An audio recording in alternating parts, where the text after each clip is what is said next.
our totems. But would you let your little people go to funerals? Have you let your little people go to funerals? Look, times have changed, Manjejenji. During our days, we never used to go to funerals. But, you know, kamwana kadiki kasati katogwira kuchikoro kanoti ndoda kuona sekuru, ndoda kuona maini, ndoda kuona nini, and vanovhuriwa vachitarisa. I suppose these are times that are changing. Yeah. But kare kaya vana vairambidzwa kuuya panhamo, vaitorambidzwa, they were kept outside. Why? This was because panhamo paitaurwa mazwi akasimba, paitaurwa mazwi anonyadzisira, ndo paitaurwa mitupo iya, ndo paitaurwa mitupo iya vachiunza zviya zvinonyadzisira panhamo. And muchinge muri maenda kunhamo kunyanya around Mutare, this is very common, and their languages there will catch you by surprise, and it is happening today. Yes. Pana minister vakambenge vaenda ikoko, vaenda kunhamo, vasvika ipapo vakatambirwa nekamwe kachembere. Zvavakaudzwa ipapo vachinzi endai munogara uko, it was so strong. Kutuka kushora kudi. No, zvaive zviri zvinyadzo.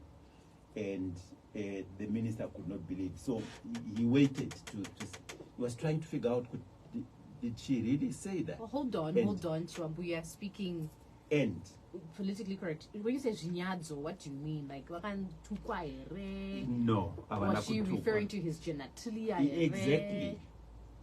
What? Vane ningi ndai munogara uko. And vakadzi vakanga varipo vakanzi vane ningi ndai munogara uko. The minister got very confused. Why? Because he's got both? No.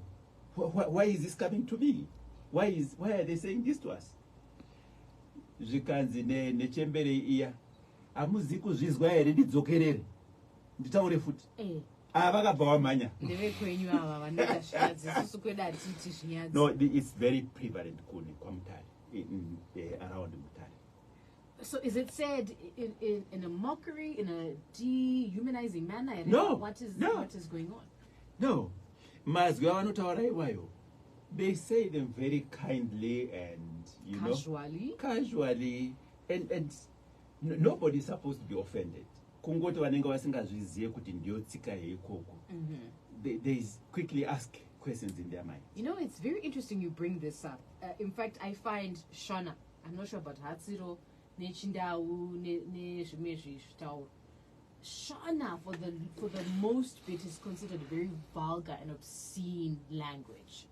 Is that inherently us as Africans, as Ubuntu, who feel as if our indigenous languages are vulgar and obscene, or it came from somewhere? Where did that come from? Because you're just saying right now, kwenyu kumvarakashtaura, zvinyadzi, but zvinotaurika. Whereas kuno kuti nditaure kuti this also, it's not only in the Shona, in the language as such. Ma practices edu iswatema akazara ikoko, and it becomes very strange to somebody who is outside the Shona community kuti anzwisise kuti chii chiri kuitika pano. Yes, tine zvakawanda zvinotaurwa, but the question is, why do they say it? We have said kuti zvinyadzo zvinotaurwa for the purpose of promoting procreation. We need to have high numbers of people for us to be strong.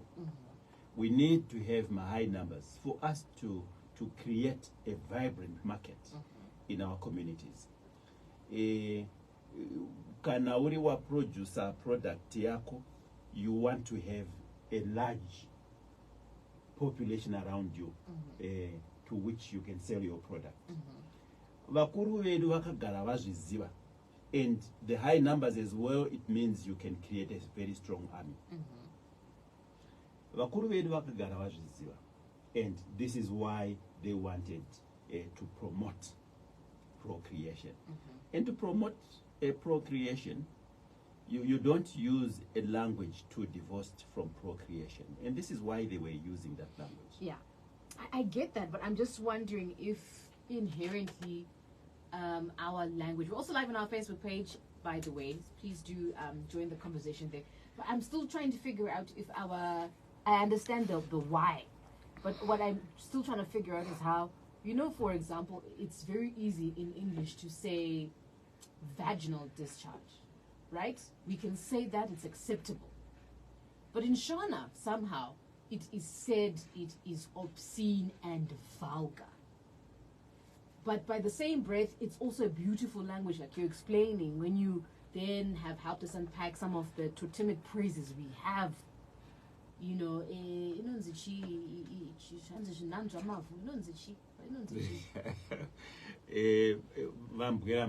yes. Right. You know, it's poetic, it's beautiful. So we can also equally see how those same body parts can also be said poetically. I'm starting to suspect that it was not inherently us that decided that our Shona is a vulgar and obscene language. No, Shona is not a vulgar or obscene language. It is very expressive in the form of our totems. It is expressive in the form of our poems, the way we praise each other. And I think it is actually very important to promote procreation. When the Westerners came to this continent, vakanga vachibva kunyika dzavo dzakanga dziri full. They were in their millions in their own countries. But when they came here, they introduced a form of birth control. And I think, I don't think they were being kind to us. We needed the numbers.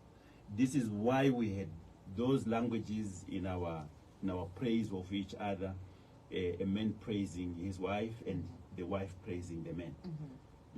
These were beautiful, poetic languages, and we needed that.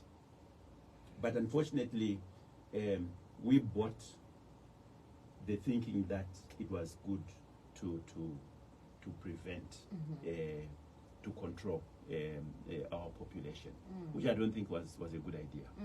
Yeah. So here's a very interesting thought that's come in from Leo Katizira. Leo, how are you? Kanzi inini, I am from Tare. The use of what we now call obscenities at funerals, particularly of chiefs, is a way of showing that we are the owners of this land and we do what we want. Yes, which makes us very proud. We do not need to get cultures from the West. We've got our own cultures, and we need to be very proud of those. And this is why you find that there are so many things we still try to keep in our cultural practices. They are very important to us. They identify us. They tell who we are, and we are not like Westerners. Yeah, why don't we beat drums and beat our chests, you know? Why do we have to use the size of apparatus as a sign of showing? Why is that necessary? Show off? We need to be ourselves in every respect. And we have a lot of pride in our history. And it must go all the way. We must be very proud of who we are as Africans. Yeah. Okay, 07191940. What do you make of this idea? I can only speak to Shona because that's the only language, indigenous language I know well. I'm sure you've noticed how it's generally considered a vulgar and obscene language. how we can't name, for example, body parts as comfortably as we would like to in Shona, but in English, unotonyora in biology test, utonyora ne confidence that it's a peen, you know, it's a JJ, it's a, you know, it's an anal canal. Like we are happy to list these things in any other language, but our own. And where do you think that comes from? Do you think we inherently are a vulgar and obscene language, or it comes from someone? I want to hear from you. 0719 100 404. Especially if you speak any other language than Shona, what's your experience? We would also love to hear from you if you could come through there and let us know. So elements of the essence of having animals in our totems. Why animals? Which are still having to point to body parts anyway, but why animals? Yes. When we look at our totems, each totem has got an animal that is associated with that particular totem. Except when you are Shumba and you don't know which your totem actually is. They've forgotten the name of their totem, most of the Shumba people. But the animal itself is very important, and it is important that we talk about those today so that we know the significance, the essence of animals in a totem. Now, tine vanoera Shumba, vanoera mbizi, mofu, gudo, nzou, shato, ingwe, mbeva, mombe, umba, mara, niriri. Vamwe vanyasoziva kuti niriri chi, niriri ibonga. Dzimba kana kuti gwiribidi ndiyo dzimba. Vamwe vanoera nungu, magondo kana kuti bere. Vamwe vachiera gwai, mhuka dzakawanda dzemitupo. Now, why have an animal linked to mutupo? This is because when you look at the structure in my companies, which I suspect they might have borrowed from our belief in our Mukadze Mitupo. My companies have got a logo. They've got an emblem. It is their symbol, the symbol of their identity. Vamwe vano isa iri muka, vamwe vano isa iri design, but this is our symbol, the symbol of our identity. Isu vanu vechishona tine muka dzatinoti this is the symbol of our identity. Zvingofana nekukomesa. Tine a logo isu vanhu vatema, the logo of our totem. And this is the animal yatinokudza tichireva kuti vanoera mhara vanokudza mhara. They will not molest it, they will not kill it, and they will not eat the meat of that animal, of mara. And the same applies to all the other animals. Vanoera nungu avadye nungu, vanoera nzou avadye nzou. And when I say kuti avadye nzou, ndoreva kuti they do not deliberately do that. Except vemombe ava vanola mombe.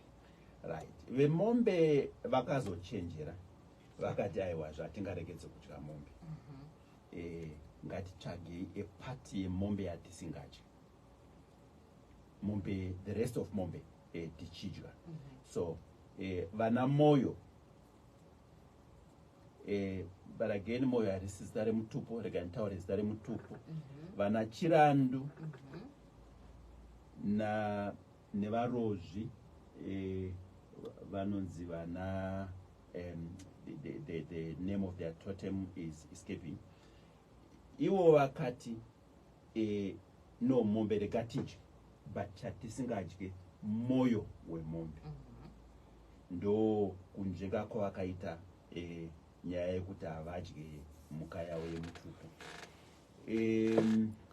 Vana gumbo muka yavanoera imombe but vakati gumbo remombe chete, tichiti gumbo, we are only talking of mazondo emombe ndo ega avasingadyi. Mombe yese, the rest of it vanodya. So they are not supposed to eat mombe. They don't kill. They are not supposed to eat mukaya mutupo. They are not supposed to molest it. They are not supposed to kill it. So that being the situation, ndachitarisa kuti ko avo vanodya muka yemutupo, what are the consequences? And tichiti vanodya muka dzemutupo, we are talking about those people that eat that meat deliberately. Ukadya usingazive kuti ndiyo nyama yemuka yemutupo wangu, you are not affected. Patinotenga game biltong, munenge mune muka dzakasiyana siyana munyama iyoyo. Mara dzirimo, mbizi dzirimo, nzou dzirimo, even nungu iyoyi. Muka dzese idzodzo dziri mu biltong. But iwe ukadya biltong usingazive kuti mune nyama yemuka yandinoera, you are not affected. Let us look at how somebody gets affected nekudya nyama yemuka yaanoera. Somebody can have an early death because adya nyama iyoyo. The teeth can fall off. One can have a skin disease that is very difficult to deal with. Ndo kana uchinge wadya deliberately nyama yemuka iyoyo. Why is it given that much respect? Iyo muka yatinoera. Muka yatinoera represents you. Muka yaunoera, it represents you. It represents your brother, your father, your ancestors. It represents your clan. Muka yaunoera. You are one with that animal. That animal is you. You are that animal. That's the way we look at these animals. And of course, if the animal is your brother, then you don't kill it. You don't molest it. You don't eat the meat of that animal. Now, ngatitarisei kuti muka, in what way do they come into our poems dzemitupo? Tine netembo. Each mutupo une netembo ye mutupo. And netembo ye mutupo iwoyo, more often than not, and in fact I can safely say in all cases, netembo yekutendana kana kupraisana nemutupo, it carries the animal. It carries the characteristics of the animal, the good behavior, and satirically the bad behavior as well. Praiser netembo no praiser appearance ye muka. They look at the animal walking and they describe it to praise themselves. They look at everything about the animal and catch that, trap that, and they put that in their poem. Tichitarisa vana beta avandeyo kuchimani mani aho va mambo chikukwa kuchimani mani wonguti nevamwe vari kumasvingo vanoera beta zvakare. Vanopraisa ishwa yavanoera. Vanopraisa ishwa yavanoera. Vachiti vanouya mvura yanaya, vanorasa bhachi nokuchata. They are looking at the behavior, at the characteristics of ishwa, and they are getting that into their poem. And the poem is praising them. Varikuti tiri vamwe chetewo, we are one neshwa. These are the better people. Vanaumba netembo yavo inoti chirima nemuromo, mapadza aripo. Mune muromo unenge gombe rinocheretswa mvura. Again, they are praising the animal and they are saying, that is us. That is us. Vana tembo maita chiwara, njuma erenje, mashongera, and it goes on and on. Praising the animal, but that praise is actually coming to themselves. Anamofu zvaitwa mukauru. But of course, when we say mukauru, we have explained it's not reference to an animal. Mukauru haisi kureva muka. Pane zvimwe zviri kureva. And vanhu vese varume, whichever mutupo, vese vanonzi mukauru. Isu tinoera mbeva, tinotonzivo zvakare mukauru. So it's not mentioned, it's not talking about an animal. Zvaitwa mukauru ndana mofu avo. Vemiswe inochenga miviri. Mutunhu une mago. Mofu yemukono zienda nechikaka. Now, vana mofu apa, they are mostly praising themselves. It's mostly self-praise. Kana vachiti mutunhu une mago, vari kureva kuti mago anovaka imba yawo pamutsipa wemofu. But I've seen many mofus. I haven't seen one in a imba yemago. And think about it. Igo rinoenda kunotsvaga chikafu chekufidha vana vari mumba mayo muya. Painoenda kunotsvaga chikafu, ko mofu ikasara ichifamba ichienda. How does it get back to? I'm trying to explain kuti yekunzi mofu ine mago pauro. It's self-praise. It's not realistic. Mofu yemukono, again the self-praise. Vanhu avanoera mofu, whether it's mukono, the female kana mwana wayo, vanoera mofu. But vanenge vakuzoti mofu yemukono kuda kuzvisimudzira. That again is self-praise. So I want us to go back to something you said, Shwambumati.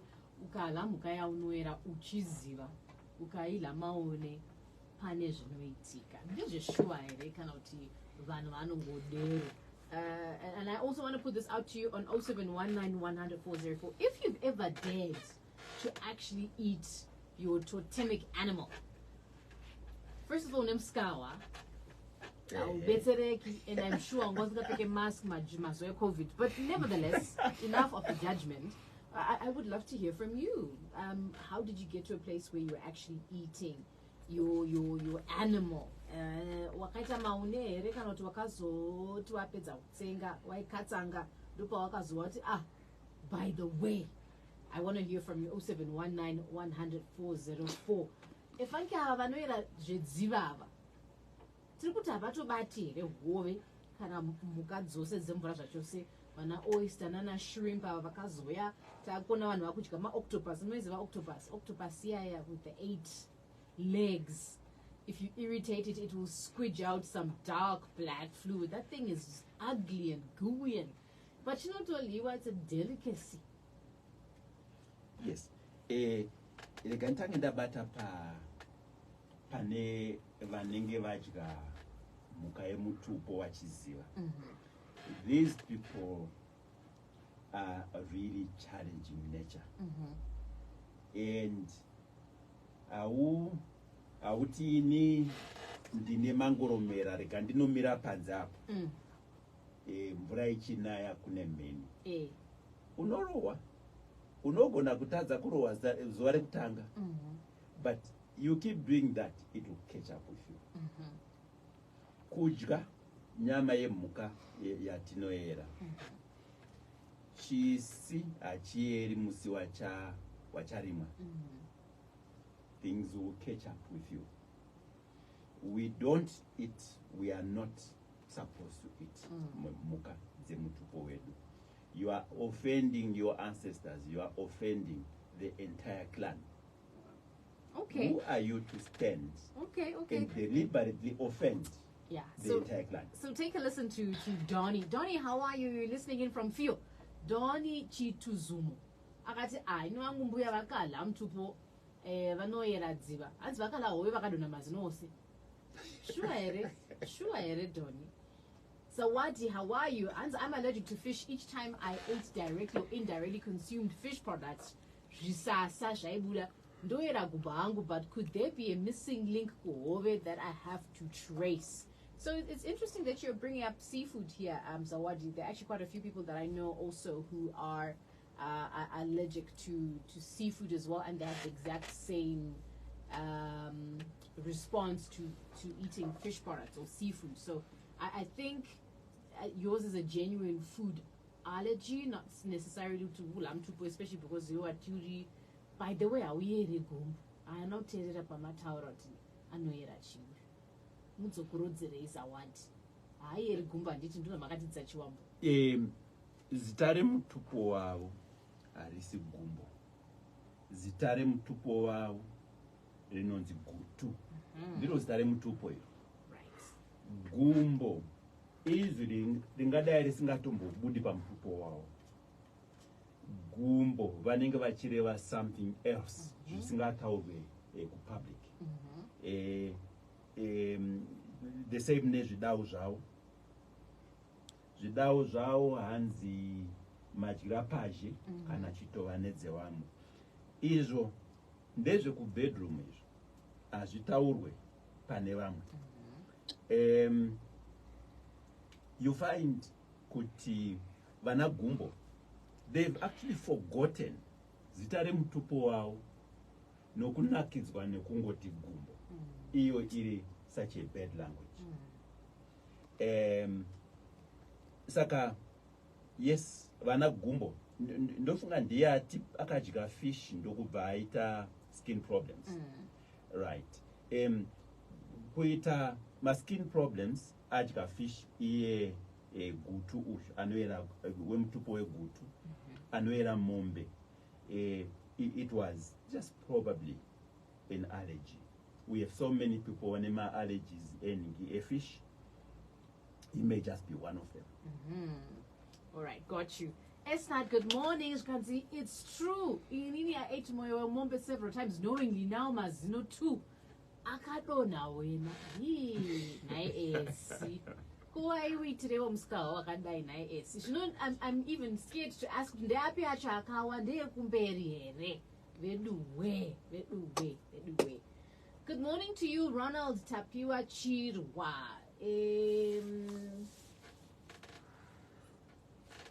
Okay, it's a Ronald, but I'll read the question to indulge it. Slightly off from what we are doing today. And by the way, we haven't done our Shana proverb for the day. Shikai, I'm talking about mvunzo wangu anyway. Nyaya yangu ndakanzi ndakanoka kutera mvunzo wangu ndewekuti ukarora nemunhu ane mutupo wakafana newako ndofamba sei. Firstly, Ronald, did you do the? Can we call you Ronald? Did you do this knowingly or unknowingly? I think that's the first part of this. So, Ronald, let us know if we can call you. and then totokufonera tohwereketa newe chimbotaura henyu chiwambo takamirira Ronald asvedere pedu. Hanzi mazino akasakweshwa anoora kasi. Let's not blame Gulamoyo kuti ndo zvakakonzeresa kudonha kwamazino. Asi iwewe nai Roni wekuQueensdale waivepo here? Unoziva kuti akweshi meno ake kuti ungauya uchitwa akaodzwa nokusakwesha. Iye ari kuziva mhosva yake, iwo mntu aisiyo.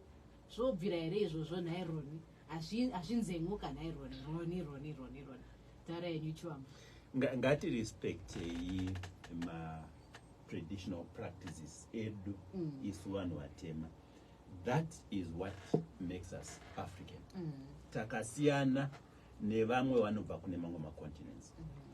We need, kana une mutupo wako, chiregedzawo kuroora umwe anenge ane mutupo umwe chete.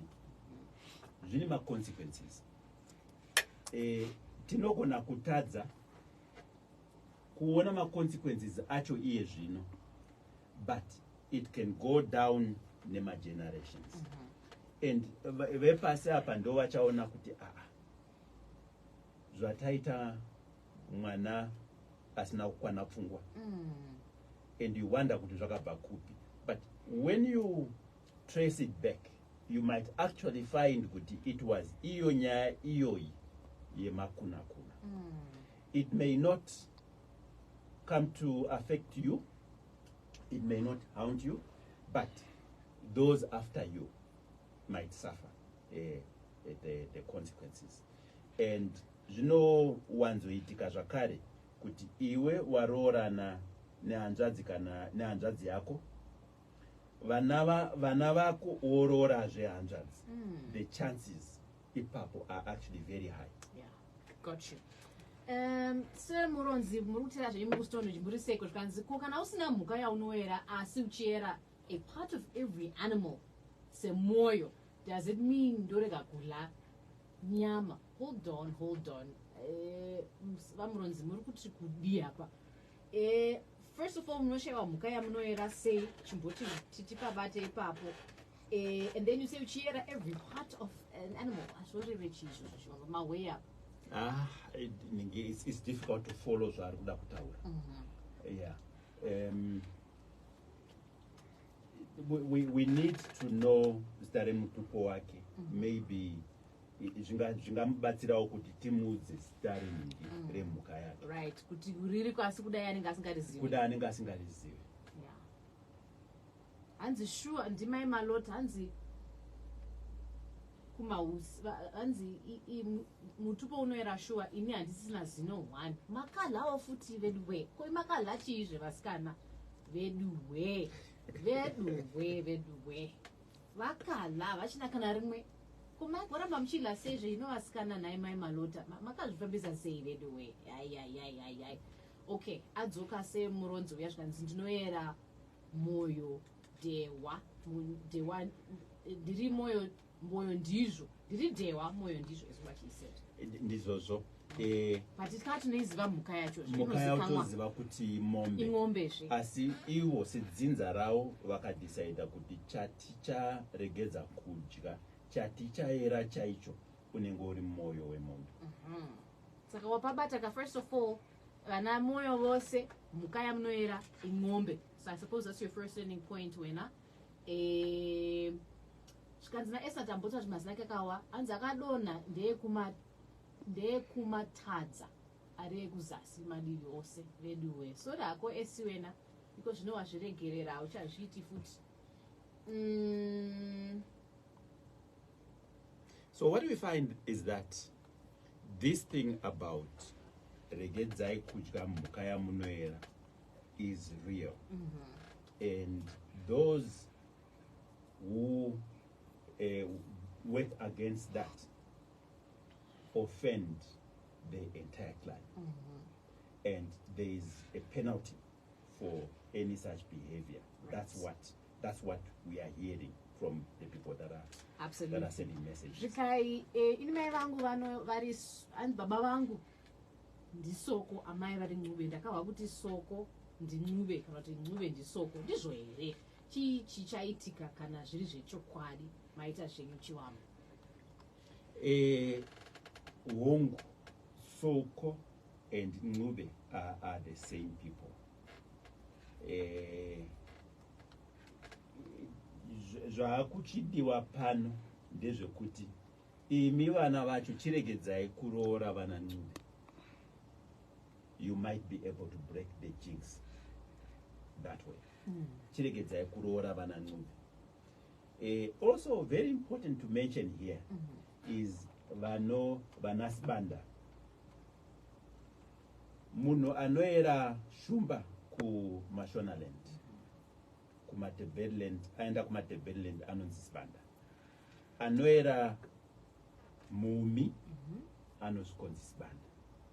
Anoera magondo anosvikonzi sibanda. So what we find is there are many Shona groupings. Dzine mitupo yakasiyana, they are not related. But once they go to Matebeleland, vese vanenge vakunzi sibanda, they now appear as brother and sister kana vaku Matebeleland. Now, when it comes to marriage, if Sibanda marries another Sibanda, yes, there's a chance they come from the same Shumba family, but vanogona kunga vakatosiyana. Mumwe anenge ari webere, mumwe anenge ari wemhumbi nedzimwe mhuka. All the dog families, all the dogs, animals of the dog family, vese kumatebelelands, kumatebeleland vanonzi shumba. So vanonzi sibanda. So sibanda is in Matebeleland. It is not like Dube, because when we say Dube, we know it's one family. Right. But the same does not apply to Nanaspan. Okay, I hope that has been helpful.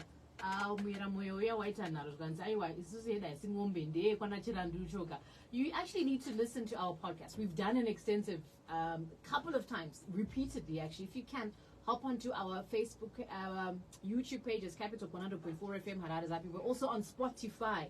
Just go through our podcast. We've gone and unpacked exactly how vana moyo mtupo wenyu vakamira sei, hama dzenyu dzakamira sei, tingaiswa chita makakavadzano yedu pano. But essentially, as long as you are a moyo, whether uri dewa chirandu, doesn't matter. You are one bloodline, and the animal for your totem is a ngombe. Okay.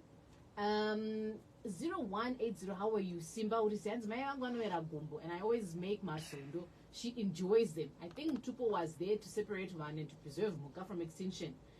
Unless Fanyamutwa is saying there's a spiritual connection to it. Wow, there is certainly a spiritual connection to this, and we've done this as well. True. Wow. There is a spiritual connection between you and the animal, Yamunoera.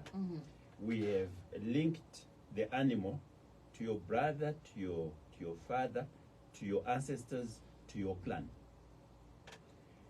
There is a very strong spiritual connection. And we need to appreciate that.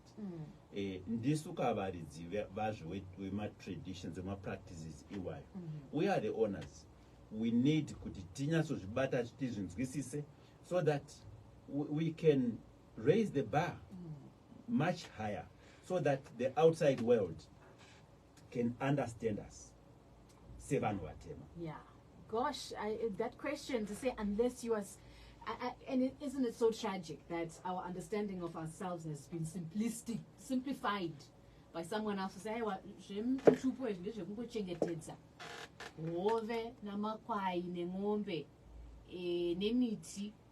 and failing to actually understand that there's actually a divine awareness that comes through you understanding your totem, you understanding the animal and how it all connects. The same way when we do the temperament of the animal with your bloodline, it usually aligns.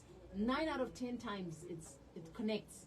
I think we should actually do this some more, Chiwambu, this understanding of how, the divinity behind these things. And of course, but until we all accept kind of Mount Nyangani, then there is no way. It becomes difficult to grasp that even our understanding of ourselves from our totems is also equally spiritual and divine. Yes. Yes. Mitupo yedu yakadzama And it is important that we understand the details yemitupo yedu. We've done programs where we picked up one totem, tichidzika nawo kuti tinyatsokunzwisisa zviri mukati memutupo iwoyo. And kana pane vanoda kuti timbobata wavo munogona kutiudza tombodzoka zvakare kumutupo iwoyo. We've done it before, we can do it again. Interesting question. I hear you. Tracy, this is a great question. Ndokumbira kubvunza ini ndakaita vana nemunhu ane mutupo wamai vangu. Vanhu ava vatozivani asi ke zvino taakuudzwa kuti muri hama kaini. Hameno kuti madzitateguru avo vaizivana here. This is something that we should actually touch on. I don't think we have time to do this today. I don't think we'll do justice, but this is a very interesting question. Nekuti inini wokwangu kumusha mai vangu muyera shumba, mbuya vangu vakazvagwa baba vangu muyera shumba. Tapabata kuti shumba dzosiyana, asi vanatete vangu hazvanzidzana baba vangu pavanoona mai vangu vanotovauchira sevari kuuchira mai wavo because of that mutupo. So that's interesting. Because Tracy's sounding a little bit worried kuti you know taita sei tareshakana kuti taita ukama uri pedo napedo. Tracy, shall we do this one next week, Chiwampo? Are you happy to do it next week or sometime in April? Let's do it next week. Let's do it next week? Let's do it next week. All right, Tracy. So next week we're going to be answering this question, Tracy, and then explaining kuti dzofamba sei hama nokuti ukazozvitarisisa indakadzidzavo kuti ndinomuyera temba wasi takabva kuna nahumba makombe kwamutasa uko. Meaning kuti vanahumba makombe ehama dzangu. Asi ukazozvitarisa vanahumba makombe vane hama dzavowo, which by extension become my lineage, my bloodline. Nana shumba gwarava vakauya vakaita zvavakatita kuside kweko. In some way they are also my relatives. So in short I'm saying unogona kuona kuti hama dzako zhinji we are connected in more ways than we may care to imagine through our totems. And what then matters is how do we handle that? And I think we're going to try and handle that. Let me quickly give you today's totem. Today's Shona proverb.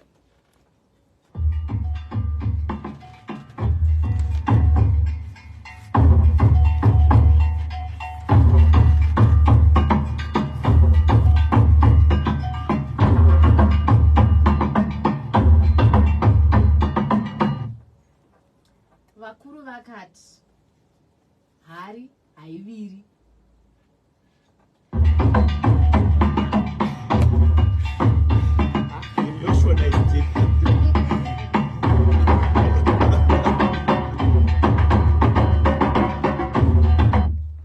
Vakuru vakati hari haiviri. Inopedzwa sei tsumwe?